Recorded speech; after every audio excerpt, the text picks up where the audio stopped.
Hi everyone, I'm Dan, and welcome to the 80's Emporium, your home and eternal resting place for everything 80's. Monster movies have been around since 1925's The Lost World, and giant creatures such as King Kong and Godzilla have terrorized towns in every decade since. But in the 80's, the script was turned upside down, or should I say, shrunken.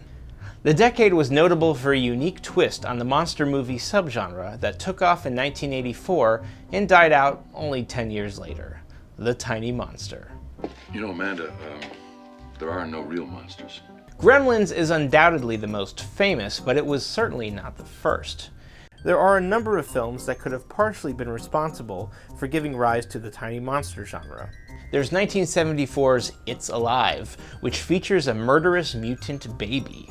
Creating the creature was one of the first gigs for now legendary special effect makeup artist Rick Baker, who has enjoyed a very successful career, winning Oscars for his work on films such as An American Werewolf in London, The Nutty Professor, and Men in Black.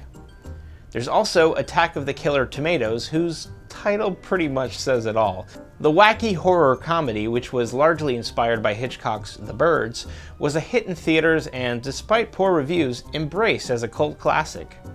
Its 1988 sequel, Return of the Killer Tomatoes, is known for featuring a young George Clooney in just his third ever role. In the little-known Canadian horror film, The Pit, the tiny monsters, called Tralalogs, don't come to us. Instead, child actor Sammy Snyders brings victims to them. We all have to go sometime. 1982's Basket Case was the rare low-budget horror comedy that was actually well-reviewed. What's in the basket? The crew reportedly had to cut corners by dumpster diving for set dressing and sometimes filming without a permit. But there was one movie that is largely credited with starting the tiny monster boom. The Joe Dante-directed 1984 horror comedy classic, Gremlins. The PG-rated film featured some pretty violent and scary scenes, and after complaints, the MPAA introduced the PG-13 rating.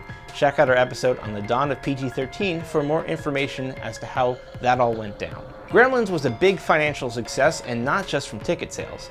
Gremlins launched a popular merchandising campaign, with gizmos and gremlins being sold as dolls, action figures, trading cards, and even a cereal. Gremlins, gremlins, bite after bite. What a tasty way to satisfy a gremlin appetite. Gremlin cereal is part of this complete breakfast. Gremlin, yum yum. While it might appear to be a direct ripoff of Gremlins, Ghoulies was actually shot while Gremlins was being filmed, and the filmmakers claimed the timing was simply a coincidence. Ghoulies mostly centers on a man who becomes obsessed with a book of magic spells. In fact, the titular creatures merely serve as supporting antagonists. Ghoulies received mostly negative reviews, but it was the film debut of award-winning actress Mariska Hargitay, who is best known for her role as Olivia Benson in Law & Order SVU, which she has played for over 20 years. If you want to give your friends an affordable and unique Halloween treat, or trick, check out Stu Pollard on Cameo. All the money goes to the charitable efforts of Trunacy. Our next film, Attack of the Beast Creatures, was an independent production that was actually completed before Gremlins and Ghoulies, but not released until the summer of 1985. This indie film was poorly promoted and featured mostly inexperienced actors. In fact, not a single cast member ever appeared in another film project. Oh no, my leg! Oh! Even Stephen King got in on the fun with Cat's Eye, a film adaptation of his horror anthology Night Shift. Facing off against a tabby cat, which was actually played by 12 different cats, and a young Drew Barrymore is an evil troll who lives in a hole in the wall. This creature works alone, but is extremely dangerous and attempts to steal the breath of children. Cat's Eye notably features a number of references to other Stephen King projects, such as Cujo, Christine, Pet Sematary, and The Dead Zone. No idea what's going on in this damn movie anyway. I don't know who writes this crap. Thanks to Reunicy for sponsoring this video. Planning reunions can be a big pain. Everyone uses Facebook, but Facebook is full of clutter, advertisements, and people being nasty in the comments, and frankly, I always forget to check it. That's why the folks at Reunicy came up with their platform, which is clean, simple, easy to use, and entirely free. Just go to reunicy.com to start your group, and check out the link below for a sample page I made with a bunch of characters featured in this episode. New Line Cinema entered the tiny monster genre with Critters, which followed a group of fuzzy aliens called Krites, who were hungry for everything and everyone. It was no Gremlins, but superior to Ghoulies both critically and financially. A $10 million profit at the box office was enough to warrant a series of sequels. If I had to give my blessing to any of the ripoffs, I would definitely choose the Critters series. And if you ever get a chance to watch Critters 3, you might see a familiar face. Whoa, whoa. Here I come. Oh, here I come. Oh. If you haven't seen our episode on the top horror genres of the 80s, be sure to check that out on our channel as well.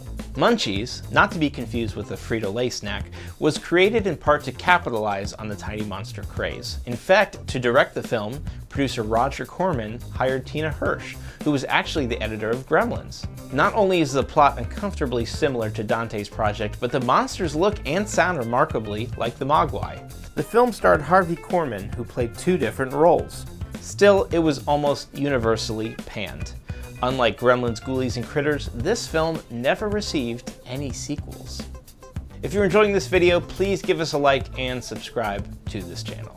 In The Gate, two boys accidentally unleash miniature creatures from a portal in their backyard. Well, this film was unique in that the small creatures were not created with puppetry and animatronics, but rather by actual actors in costumes who were filmed using forced perspective. Fun fact, The Gate was the first film appearance of actor Stephen Dorff, who is most well known for his roles in the TV shows Deputy and True Detective.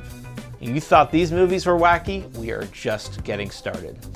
Our next film is a mostly forgotten horror parody called Sorority Babes in the Slimeball Bowl-O-Rama.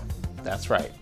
This time, our tiny troublemaker takes the form of a wish-granting imp named Uncle Impy, who traps a group of teenagers inside a mall. The story is based on a famous cautionary tale from 1902 called The Monkey's Paw, which has been adapted by the likes of Orson Welles and Alfred Hitchcock. Heralded as one of the worst films ever made, Hobgoblins was likely the first nail in the coffin that would soon be home to the tiny monster subgenre. The monsters in this horror comedy cause their victims to hallucinate their greatest fantasies before they are killed. It's an interesting twist, but poor production design, unrealistic puppets, bizarre plot points, and weird gaps in logic doomed Hobgoblins to the number 26 spot on IMDb's worst-rated films of all time. But its infamy as a bad movie actually earned it a following, and it gained a bit of a second life in 1998 with Mystery Science Theater 3000. The tiny monster phenomenon continued into the early 90s with final sequels to Gremlins, Critters, Killer Tomatoes, and The Gate, all making their bows by 1992, most of which went directly to VHS. As the 10-year anniversary of Gremlins approached, without a single comparable film having reached its level of success, filmmakers and audiences alike seemed to realize that maybe the tiny monster horror movie had overstayed its welcome, or perhaps it was never truly welcome to begin with.